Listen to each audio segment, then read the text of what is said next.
아멘.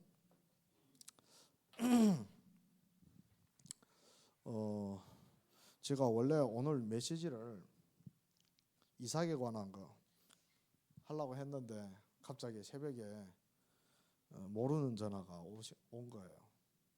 무슨 6시에 누가 전화 왔지? 받아보니까 그 반석교회 가고 싶은데 어떻게 가냐고 이렇게 물어보시더라고요. 누구신가 하고 하니까 20년 전에 조치원 반석교회 이렇게 나가시다가 그러니까 지금 그 목사님하고 사모님이 연락 방식을 다 잃어버려가지고 지금 오고 싶은데 이렇게 어떻게 갈 방법이 없다고. 원래 갔던 교회도 아무리 찾아보니까 그 위치에 교회가 없고. 예. 그래서 그럼 저한테는 제 전화번호를 어떻게 알았냐고 하니까 세상의 빛 교회 한 전도사가 제 전화번호를 줬대요. 근데 제가 그 전도사를 모르거든요. 그럼 그 전도사님도 그러니까 제 전화번호 어디서 수소문하면서 얻었을 거예요. 그러니까 그만큼 반석교회로 올라오고 애를 쓴 거예요.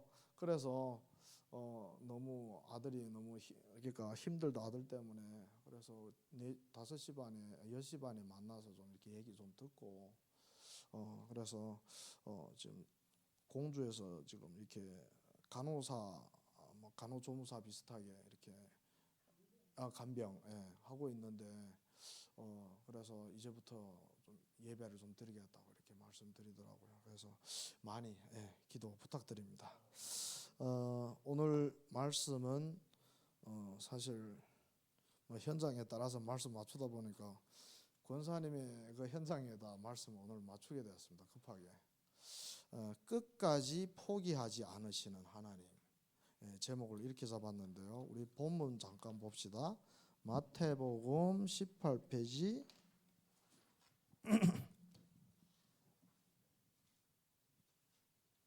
12장부터 14장까지 마태복음 18페이지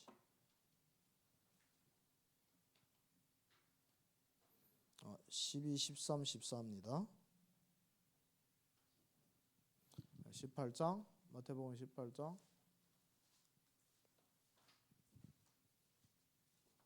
이게 없나요?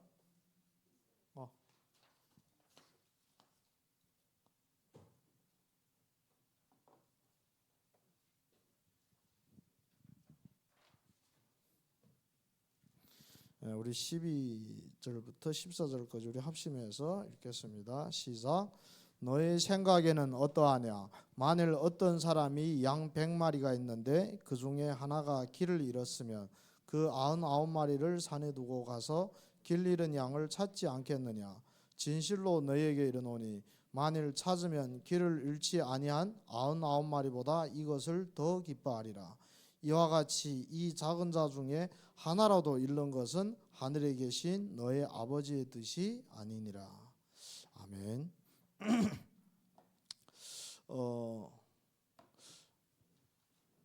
그 아드님이 지금 많이 힘들어 하신다고 하고 다락방 20년 메시지 같이 들었는데 노가다 하다가 어떤 다른 사람이 뭐라고 또 속삭였는지 요새는 다락방도 뛰쳐나가겠다고 지금 그런다고 합니다. 그래서 너무 속이 타서 막 죽고 싶다 이런 말씀도 하시더라고요. 그런데 하나님은 아주 작은 양 한 마리도 잃기를 원하지 않는 게 하나님 마음입니다.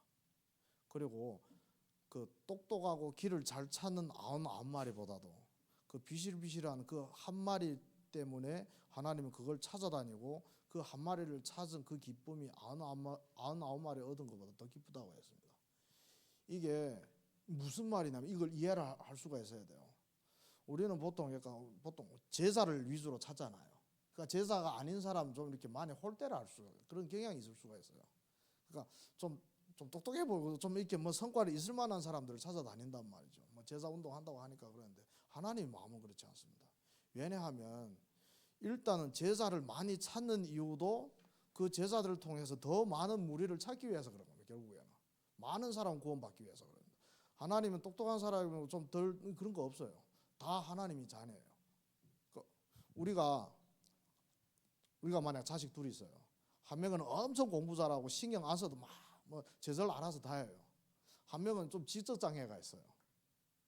그러면 부모 입장에서 잘 알아서 잘하는 사람한테 더 신경 쓸까요? 좀 모자란 애한테 더 신경 쓸까요? 답이 나죠. 그럼 하나님 마음도 그런 마음이에요. 그 아무 말보다도 그 길 잃은 그 양을 찾는 데 더 신경 쓰는 거예요. 그 우리도 그러면 우리가 보기에 우리 애가 저렇게 복음을 들었는데 말귀를 듣지 도대체 어떻게 들었는지 한마디에 뭐 시험 들어버리고 막 그러지. 술 먹고 막 이렇게 막 밤에 막 나가고 그러니까 막 속이 타번지지. 그러니까 온갖 불신앙 다 온단 말이죠. 근데 하나님은 그 한 마리 양도 잃기를 원하지 않습니다. 하나님 보상해 줍니다. 그러면 우리 첫 번째, 왜 성도에게 그리스도를 믿고 구원받은 성도인데 왜 자꾸만 재앙이 올 수밖에 없는지 그 이유를 먼저 알 필요가 있습니다. 왜 성도한테니까 예수 믿었는데 왜 자꾸만 문제가 올까? 근본적으로는 언약을 모르거나 놓치거나 그랬습니다. 둘 중에 다 해당되든지 둘 중에 하나 해당되든지 그래요. 일단은 다락방은 10년 20년 다녔는데 언약이 뭔지 머리로만 알고 실제 이해를 못하는 사람들이 많아요. 그러니까 잡지를 못하는 거죠. 그러니까 놓친다는 단어가 해당이 안 돼. 아직 잡아본 적이 없으니까. 그리고 잡기는 잡았는데 하나님 깨닫게 해주셔서 잡았는데 내 욕심 때문에 놓치는 경우가 엄청 많아요. 그러니까 재앙이 올 수밖에 없는 근본적인 이유는 한마디로 언약과 관계가 없어서 그래요. 언약과 너무 거리가 먼 거예요. 구원은 받았지만. 다시 말하면 창세기 3장 15절에 여자의 후손을 못 깨달은 겁니다. 예수는 그리스도, 뭐 어쩌라고 예수가 그리스도인데. 그 예수가 그리스도하고 나와 뭔 상관이 있는지 사실적으로 못 깨달은 겁니다. 그러니까 언약과 상관없으니까 모든 문제가 계속 덮쳐도 이렇게 쳐내지를 못하는, 그냥 사단이 어떻게 때리면 어떻게 당하는 거예요. 두 번째, 언약을 놓치게 되면 어떻게 되냐? 하나님이 뜻보다도 나 중심으로 살 수밖에 없어요. 언약을 놓친 사람 반드시 나 중심으로 살 수밖에 없습니다. 이거는 이 사람이 뭐 악하고 이기적이다 이런 얘기가 아니에요. 아무리 착한 사람도 내 중심으로 살아요. 그리고 나 중심으로 사는데 그 중심이 뭐냐? 영적으로 혼미하고 영적으로 안 보이니까 육신을 따라갈 수밖에 없습니다. 나 중심인데 육신 중심으로 가는 거예요. 보이는 게 육신이니까. 그래서 영적인 것보다도 예배는 드리는데 사람은 여기 와 있는데 육신적인 것을 쫓아가고 영적인 메시지가 안 들리는 거예요. 한쪽 귀로 듣고 한쪽 귀로 흘러보내는 거죠. 그리고 그러다 보니까 실제 문제가 왔을 때 살다 보면 계속 이게 문제가 오잖아요. 특히 불신앙한데 문제가 더 많이 오죠. 그러면 문제가 오면 하나님의 방법보다도 사람의 방법으로 해결하려고 할 수밖에 없습니다. 근데 문제는 사람의 방법으로 해결하려고 하면 할수록 점점 문제가 더 커져요. 왜냐하면 구원을 받은 성도한테 하나님이 문제를 주는 거는 그 문제를 네 능력으로 해결하라는 게 그 문제를 준 이유가 아니고 그 문제 속에서 나를 바라보라는 거거든요. 그리스도를 바라보라는 거예요. 그러니까 근데 하나님이 그 문제를 준 목적인 그리스도한테로 돌아오게 하는 게 목적인데 나는 자꾸만 그 문제를 해결하려고 그러니까 문제가 계속 더 꼬이는 거예요. 그러다 보니까 사단이 24시 그 내가 있는 그 환경, 뭐 직장이라든지 친구라든지 그 환경과 그 사람들이 하는 말을 통해서 계속 불신앙할 수밖에 없게끔 만듭니다. 솔직히 우리 뭐 열심히 이 복음을 깨달았다 할지라도 복음의 능력을 체험했다 할지라도 내가 연속 예를 들면 뭐 해외에 뭐 여행 갔어요. 뭐 회사에서 막 그렇게 뭐 그런 행사가 있어가지고 한 5일 동안 계속 뭐 여행하고 뭐 술집 그러니까 호텔 가고 뭐랄까 뭐 게임도 하고 오락도 하고 하면 거기 빠져 있는 시간이 길수록 어떻게 되죠? 그게 환경과 그 사람들 하는 말에 영향받게 돼요. 어쩔 수가 없습니다. 그러니까 우리 원래 체질이 그쪽에 더 빨리 반응되게끔 세팅되어 있어요. 지금 하나님 말씀에는 빨리빨리 반응 못하는데 그쪽에는 엄청 빨리 반응해요. 그러니까 거기다 불신앙까지 하니까 완전 24시 사단한테 잡혀서 사는 거예요. 그리고 그러니까 이 세상에서 살면서 계속 당하잖아요. 계속 그러니까 안 좋은 일이 계속 일어나고 나 아무리 해결하려고 해도 해결이 안 된단 말이에요. 그런데 또 예수는 믿어. 그러니까 갈등하는 거예요. 그게 상처가 되는 겁니다. 그 다음부터는 하나님께 기도도 안 나와요. 오히려 하나님을 원망할 수가 있습니다. 난 그래도 빠지지 않고 열심히 어떻게 하나 예배를 하려고 해도 교회는 안 빠지고 왔는데, 헌금도 안 빠지고 했는데 하나님 도대체 살아계시냐고, 왜 자꾸만 이런 일이 끝이 없이 일어나는데, 이 하나님 원망까지 가게 되는 거예요. 이게. 그러니까 그게 상처가 완전 돌덩어리처럼 마음에 딱 굳어있어 가지고 말씀이 안 들어간다. 그 다음부터는 말씀이 이해 못하는 좀 아예 듣고도 싶지 않아요. 그 정도까지 가게 됩니다. 그러니까 이 세상을 사는 게 불신자보다 더 비참하게 되는 거예요. 기존교회 뭐 다나라고 말 못하겠지만 대부분이 열심히 신앙생활을 하려고 하기 때문에, 아까 권사님도 그 얘기 하더라고요. 열심히 신앙생활을 했다고, 열심히 기도했다고. 열심히 하지 말라고 했어요. 열심히 할수록 더 실망한다고. 열심히 할수록 내 힘이 들어가기 때문에. 그래서 정말 성도에게 재앙이 올 수밖에 없는 이유로 하나하나 이렇게 대조해보면 내가 어디에 해당되는지가 이게 나올 거예요. 그리고 그렇지만 나는 이런 상태지만 예수를 믿고도 계속 불신앙할 수밖에 없는 영적 상태인데도 불구하고 끝까지 하나님이 나를 포기하지 않으십니다. 아까 마태복음 18장 14절에 뭐라고 했죠? 이 작은 자 중에 하나라도 잃는 것은 아버지의 뜻이 아니니라. 저는 그래요. 원칙이 하나님이 누구를 만나게 했는데 그 사람이 나 내하고 더 안 만날래 하기 전에 저는 포기를 못해요. 분명 내가 봤을 때는 저 사람이 영적 상태 내 시간만 낭비할 것 같은데 그래도 합니다. 저는 목사님한테서 그걸 배웠어요. 목사님 그때 그 포럼, 저를 처음 만났을 때 그 포럼 하더라고요. 교회 문 닫아야 될 그러니까 그런 위기가 왔을 때 내 손으로는 차마 못 닫겠다. 하나님 뜻이면 하나님 닫게 해주실 거라고. 저 그 말씀 들으면 그래, 하나님이 나한테 맡긴 영혼 하나도 나는 버리지 않을 거야. 그 사람이 스스로 떠나면 떠났지. 이게 목회자의 마음이거든요. 이것도 그리스도의 마음이고.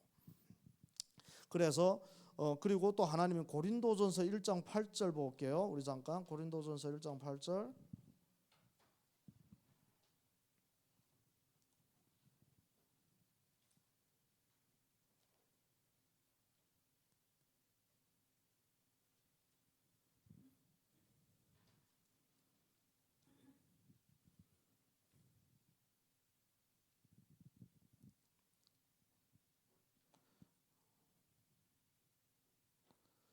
우리 8절, 고린도전서 1장 8절, 우리 시작.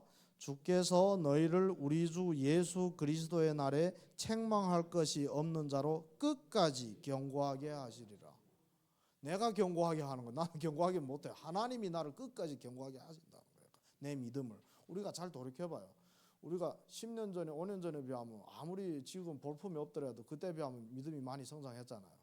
우리가 노력해서 성장한 거 있습니까? 없어요. 우리가 노력한 것마다 안 됐어요. 오히려 우리는 별로 집중도 못하고 입사도 못했는데 하나님이 주권적으로 믿음을 계속 굳건하게 하신 거예요. 앞으로도 그래 가실 거고. 그리고 요한복음 6장 39절 보면요, 요한복음 6장 39절,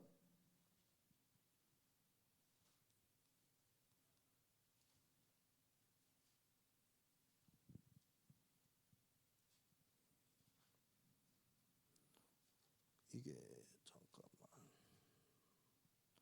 요한복음 6장 39절, 함께 읽겠습니다. 시작. 나를 보내신 이의 뜻은 내게 주신 자 중에 내가 하나도 잃어버리지 아니하고 마지막 날에 다시 살리는 이것이니라. 우리의 수준과 상태와 상관없이 하나님의 마지막 날에 나를 살리는데 아버지가 보내신 그 자 중에 한 명도 잃어버리지 않는다. 그래서 한 번 구원이 영원 구원이라 이래 하는 말이에요. 우리 믿음을 보고 끝까지 구원해 주는 거 아니고 하나님이 끝까지 믿음을 지켜주고 끝까지 구원을 이루어 가십니다. 내가 할 수 있는 건 아무것도 없어. 적어도 구원에 한해서는 그렇습니다. 구원은 끝까지 하나님이 지켜주십니다.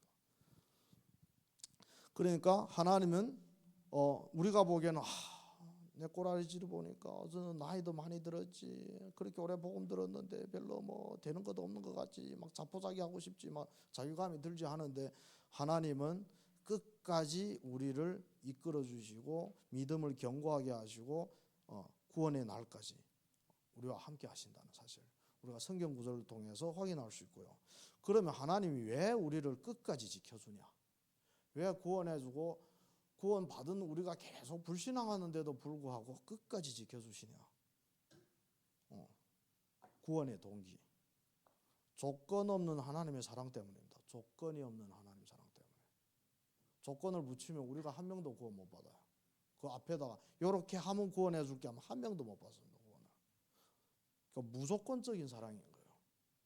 로마서 5장 8절에 우리가 아직 죄인 되었을 때 그리스도께서 우리를 위해 죽으심으로 하나님의 사랑을, 우리를 향한 하나님의 사랑을 확증하셨다 그랬잖아요.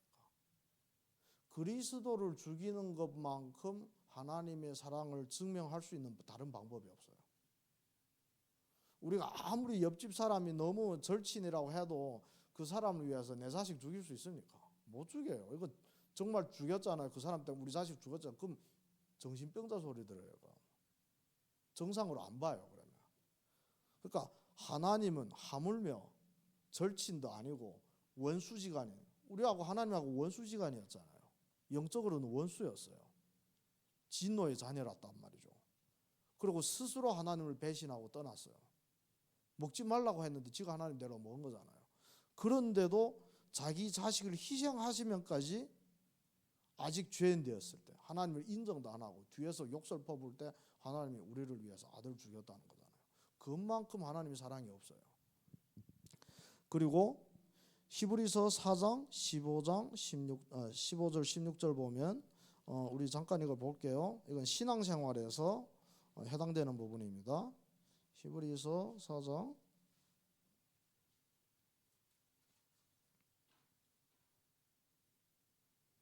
15절 16절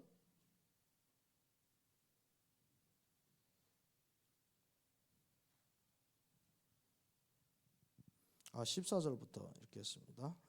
14절 그러므로 우리에게 큰 대사장이 계시니 승천하신 이 곧 하나님의 아들 예수시라. 우리가 믿는 도리를 굳게 잡을지어다. 우리에게 있는 대제사장은 우리의 연약함을 동정하지 못하실 이가 아니요 모든 일에 우리와 똑같이 시험을 받으신 이로되 죄는 없으시니라.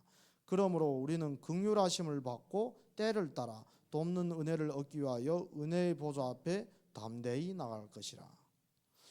요게 지금 그 성도들이 불신앙을 얘기하는 거예요. 그러니까 성도들이 왜 불신앙하죠?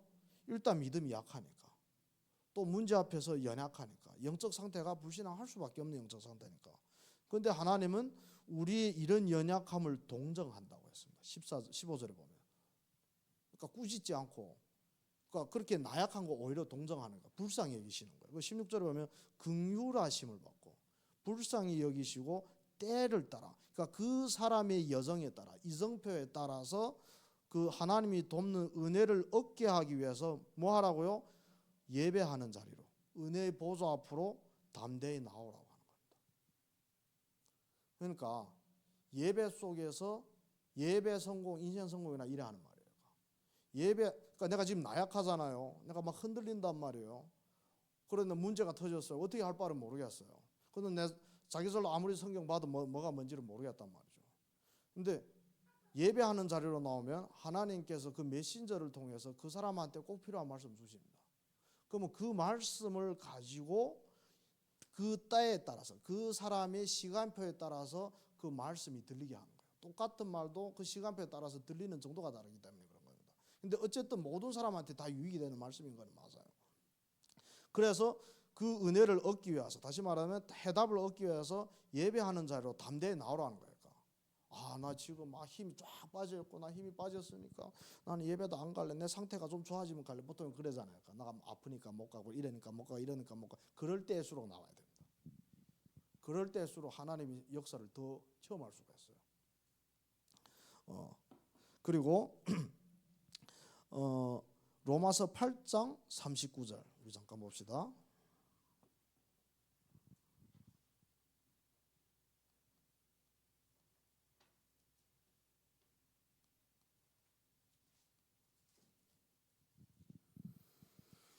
예, 하나님의 사랑은 또 어떤 사랑이냐? 8장 39절 시작. 높음이나 깊음이나 다 어떤 피조물이라도 우리를 우리 주 그리스도 예수 안에 있는 하나님의 사랑에서 끊을 수 없으리라. 아멘. 그 우리와 하나님 사이를 매일 이간질하는 게 누구죠? 인간과 하나님 사이를 계속 24시간 동안 이렇게 이간질하는 게 누구죠? 그 사단도 우리를 하나님 사랑 안에서 못 끊는다 그 얘기야. 내가 하나님을 다 24시 집중하면 못 끊고 집중 안 하면 끊고 그거 아닐까. 내가 평생 불신앙해도 하나님 거기서 못 끊어요. 우리를 사랑하는 그 사랑 안에서. 어찌 그럴 수가 할 수 있는데 그 비유를 마태복음에서 했잖아요. 탕자의 비유를 통해서 모든 돈 다 탕진했습니다. 그 아버지가 준 축복, 우리 말하면 지금 하나님 주신 축복을 다 그러니까 탕진해 버린 거예요. 그리고 마지막에는 어떤 신세까지 됐는가 하면 짐승하고 밥을 뺏어 먹는 신세가 된 거예요. 그 너무 고달프니까 그래도 아버지 집에 있을 때는 밥이라도 얻어 먹었는데, 그래서 다시 아버지 집에 돌아가면서 나는 차마 그러니까 다시 아들이라고 그러니까 하기 너무 부끄러우니까 하인이라도 밥이라도 얻어 먹게 해달라고 하는데, 아버지는 아들이 온다는 얘기를 듣고 맨발바람에 뛰어나와서 반지를 껴줍니다. 아들의 신분을 회복시켜주는 거예요.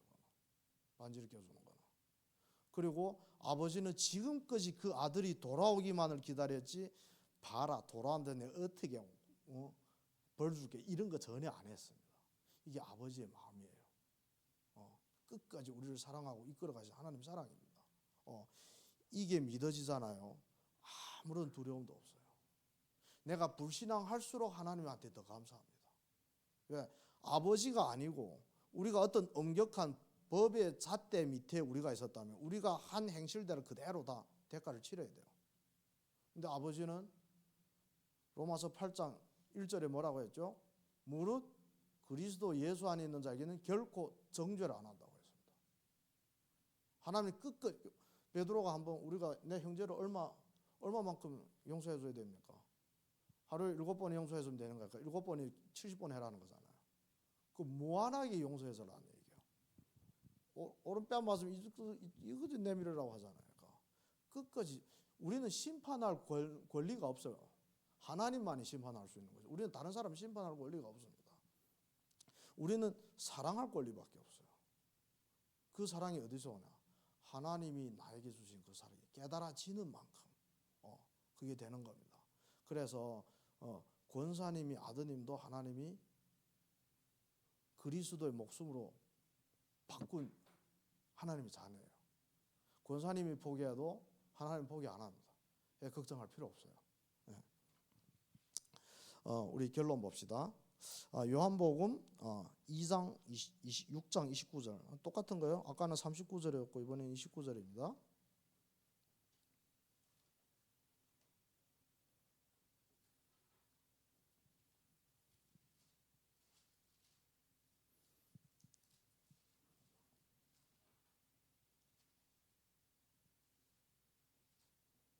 음. 28, 29절 봅시다. 요한복음 6장 28, 29. 이것도 되게 중요한 말이에요. 그들이 묻되 우리가 어떻게 하여야 하나님의 일을 하오리까? 예수께서 대답하여 이르시되 하나님께서 보내신 이를 믿는 것이 하나님의 일이니라 하시니. 아멘. 우리가 어떻게 하면 열심히 어떻게 할 수 하나님 섬길 수 있습니까? 그런 거 말고 나 그냥 믿어. 예수 그리스도 믿어. 그게 네가 할 일이야. 그 얘기예요. 다른 거 할 거 없어요. 그런데는 대충 믿는 거 아니고 완전히 믿는 거. 그건 하나님의 은혜가 임해야 완전히 믿을 수 있거든요. 그럼 하나님의 은혜가 언제 그렇게 임하냐? 예배하는 자에게. 예배하는 자에게. 그러니까 농부가 먼저 곡식을 얻는다고 했잖아. 그게 당연하다고 했어요. 그럼 예배하는 자는 뭘 먹죠? 영적인 양식을, 영적인 떡을 계속 먹잖아요. 먼저 떡을 먹는 사람이 믿음이 자라는 거예요. 그러니까 예배 속에서 모든 게 다 있는 거죠. 그리고 요한복음 4장 24절 아버지께서 찾으시는 자. 우리 요한복음 4장 24절 아버지께서 어떤 사람을 찾냐? 4장 24절. 이게 맞나? 잠깐만. 이거 말고 그 뒤에 23절, 24절 우리 23절이 더 명확하게 나옵니다. 23절. 아버지께 참되게 예배하는 자들은 영과 진리로 예배할 때가 오나니 곧 이때라. 아버지께서는 자기에게 이렇게 예배하는 자들을 찾으시니라.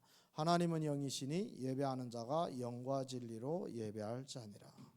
하나님은 영과 진리로 예배하는 자들을 찾는다고 했습니다. 지금 이 자리에 앉아 있는 자체가 축복이에요. 이미 인생 성공입니다. 그리고 삶 속에서는 어떻게 하냐? 예배하는 자리에서는 예배에 집중해서 아멘으로 말씀 받아들이면 되고, 우리 평상시엔 집에 있잖아요. 아니면 직장에 있단 말이죠. 기도 속에서 하나님의 함께 하심을 계속 누리는 겁니다. 그걸 평상시에 하나님이 함께 하시는 걸 누리지 못하면 어떻게 되나? 또 그 환경과 사람들이 하는 말 속에 영향받아 가지고 내가 받은 그 말씀, 은혜가 온데간데 없이 다 없어져 버려요. 그러니까 그 말씀이 나한테서 능력이 안 되는 겁니다. 그 말씀이 능력이 되고 내가 증인이 되려면 기도 속에서 하나님이 지금 이 시간 나와 함께 하시는 것을 누릴 때. 그래서 아침에 새벽 기도가 그래서 중요한 거죠. 오늘 주제는 끝까지 포기하지 않으시는 하나님이었습니다. 보통 그 뭐라고 할까요? 영적으로 많이 시달리고 힘들어하고 막 포기하려고 하는 사람들한테 이 메시지가 상당한 치유가 될 겁니다. 그러니까 나는 지금 이런 모습인데 하나님 앞에 무슨 면목으로 가겠나 이런 생각할 수도 있고요. 그런데 이런 나가 기도를 한다고 하나님 기도 들어주겠나? 이때까지 기도해도 기도 응답이 없었는데, 그러니까 내 생각 모든 생각이 불신앙인 거예요. 그런데 그런 데는 또 이기서 빠져나오고 싶어요. 그런데 또 하나님이 믿지 못하니까 또 문제를 하나님한테 맡기지 못한단 말이죠. 그리고 또 어떤 두려움이 있는 거예요. 이러다가 내가 진짜 완전 불신자보다도 또 비참하게 살다 정말 지옥 가는 거 아니야? 그런 생각도 할 수가 있습니다. 권사님이 얼마나 힘들었으면 아들이 막 술 마시고 나가는 모습 보고 막 죽고 싶다고 그러더라고요. 그런 마음이 생길 수가 있어요. 그런데 아까 또 뭐라고 하던가 하면, 어제 그 병원에서 어떤 목사가 이렇게 절뚝절뚝하게 오는데 그 목사님이 다 답답해 봐가지고 그 목사님한테서 20년 동안 그렇게 막 오래 들었던 복음 구원의 길을 다다다다 해버렸다는 거야, 목사님 앞에서. 근데 목사님이 듣다가 할까 충격받아 가지고 우리 다시 보게 될 거라면서 그래서 갔다는 거 아니겠까. 그래서 그러니까 그랬다는 거야. 목사님 보고 문제가 아니에요, 문제가 축복이에요 했다는 거예요. 그러니까 맞는 말이네요. 그럼 아드님이 그 문제도 문제가 아닙니다. 근데 보통 자기한테 문제 오면 그게 문제로 보이거든요. 그러니까 다른 사람한테는 문제로 안 보이는데, 어찌됐든 그래서 자주 이렇게 전도를 했냐 하니까 처음이래요. 이렇게 낯선 사람한테 해보면, 그것도 목사한테 처음 했는데 목사라. 그래서 그러니까 권사님이 그러니까 이걸 권사님은 하나님이 전도사로 불렀다는 걸 이렇게 확인하게 하려고 지금 이런 체험을 하게 된 건 또 보자고 하니까 가서 또 복음 전하면 된다고. 그러면 아드님도 지금 이 응답을 받으려면 권사님이 증인이 돼야 확신 있게 너를 전도사로 불러서 하고 말할 수 있을 거 아니에요. 전도할 때만큼 내 영혼이 살아나는 거 없습니다. 전도할 때만 그 충격이 엄청 오래 가요. 설교에서 한번 메시지 들은 거 일주일 가기 힘듭니다. 자꾸만 봐야 돼, 잊어먹으니까. 근데 진짜 내 현장에서 내 입술을 통해서 한 영혼이 구원받고 그 막 기뻐서 눈물을 흘릴 때 그건 평생 못 잊어요. 그래서 전도자로 부르셨습니다. 아멘. 우리 기도하겠습니다. 하나님 아버지 감사합니다. 하나님께서는 정말 저희 모두를 정말 이 그리스도 복음을 전달할 또 전도자로 하나님께서 부르신 줄 믿습니다. 이